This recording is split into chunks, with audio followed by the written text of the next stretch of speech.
Hey friends, this is Ms. Gross, and we're going to continue our discussion on constructing line plots and answering questions about them. So, what we're going to be doing is, since you already watched the video on your Nearpod lesson about what a line plot is, how it works, and how you can answer questions from it, we're going to practice together. So what I would like you to do, if you haven't already done so, is I'd like you to grab a sheet of paper, either a piece of notebook paper or a sheet from your Rams notebook, and I'd like you to grab a pencil. You can pause the video until you're ready to go. So what we're going to do is we're going to read the chart first, because that's going to give us the information to put into our line plot.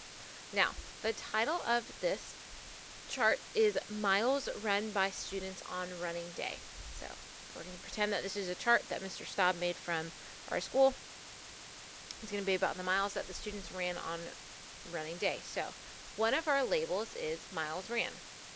The other one is number of students. So for 1 mile, we had 6 students. For 2 miles, we had 4 students. For 3 miles, we had 3 students. For 4 miles, we had 8 students. For 5 miles, we had 0 students. And for 6 miles, we had 1 student. That student just rocked it out, and they really ran their heart out. So what I'm going to go ahead and do is, remember to follow along with me, I'm going to go ahead and make my line, or my line plot. Now, it's okay if yours isn't as straight as mine, as long as it's a line that works. Now, down here, the bottom portion of our line plot is going to be the miles. Oops, sorry.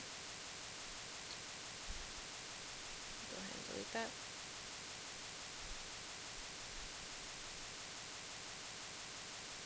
The bottom portion is going to be the miles that students ran. Really should say miles run by students. So miles run by students.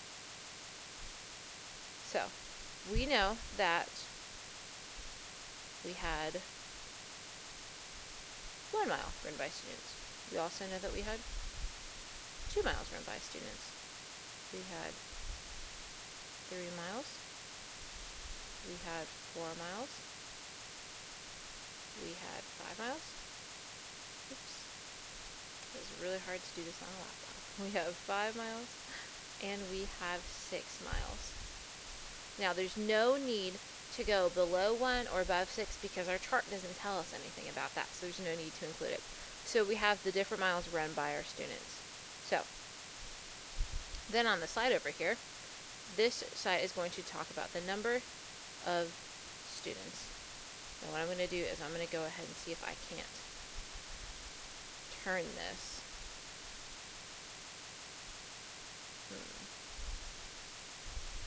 I'm actually not quite sure how to do that. There we go. So number of students.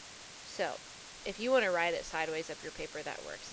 So we're going to talk about the number of students. So what this is the reason why it is turned this way is that it's talking about the vertical part of our graph. The horizontal part of our graph is talking about the miles run.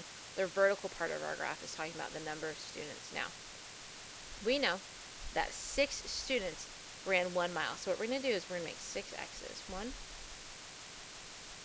2, 3, 4, 5, and 6. So that shows us that 6 students ran 1 mile.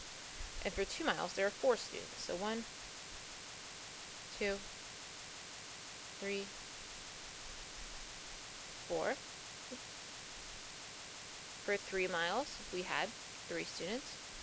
1, 2, and 3. For 4 miles, we had 8 students. Goodness. 1, 2, 3, 4, 5, 6, 7, and 8. For 5 miles, we had 0 students, and for 6 miles, we had 1 student. Now, if I was to ask you this question, how many students were there in all? What you would do is you would look at either your chart or your line graph, but we're going to look at the line graph. And what you can do is count the X's to see how many students there were in all. So each X represents 1 student. So 1, 2, 3, 4, 5, 6, 7, 8, 9, 10, 11, 12, 13, 14, 15, 16, 17, 18, 19, 20, 21, and 22. So there were 22 students in all. Now what I'm going to do is I'm going to take a little screenshot of our graph so I can bring it onto the next page so we can answer some questions together. You don't need to worry about doing this because you'll have your graph on your paper. So here is the graph that we made. Forgot our label down there, so let's go ahead and bring that over as well. Okay, so again, we have the miles run, 1, 2, 3, 4, 5, 6 miles, and the number of students who ran that far. So, our first question says, how many students ran more than 2 miles? So what we're going to do is we're going to look at past 2 miles, you're not going to count the 2 miles, but how many ran more than 2 miles? So starting at 3, we have 1, 2, 3, 4, 5, 6, 7, 8, 9, 10, 11, 12 students ran more than 2 miles. And how many students ran less than 4 miles? So it's important to pay attention to the word less than and 4.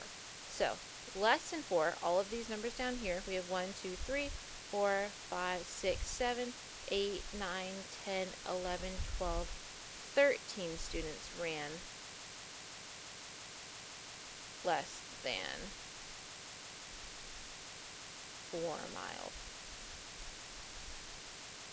And then our next question says, did more or less students run 1 mile than 2 miles and 3 miles combined? So we're comparing 1 mile with 2 miles and 3 miles combined. Now, we know that 1 mile has 1, 2, 3, 4, 5, 6 miles. So they have 6. And then 2 miles and 3 miles combined. So what we're going to do is combine 2 miles and 3 miles. We have 1, 2, 3, 4, 5, 6, 7.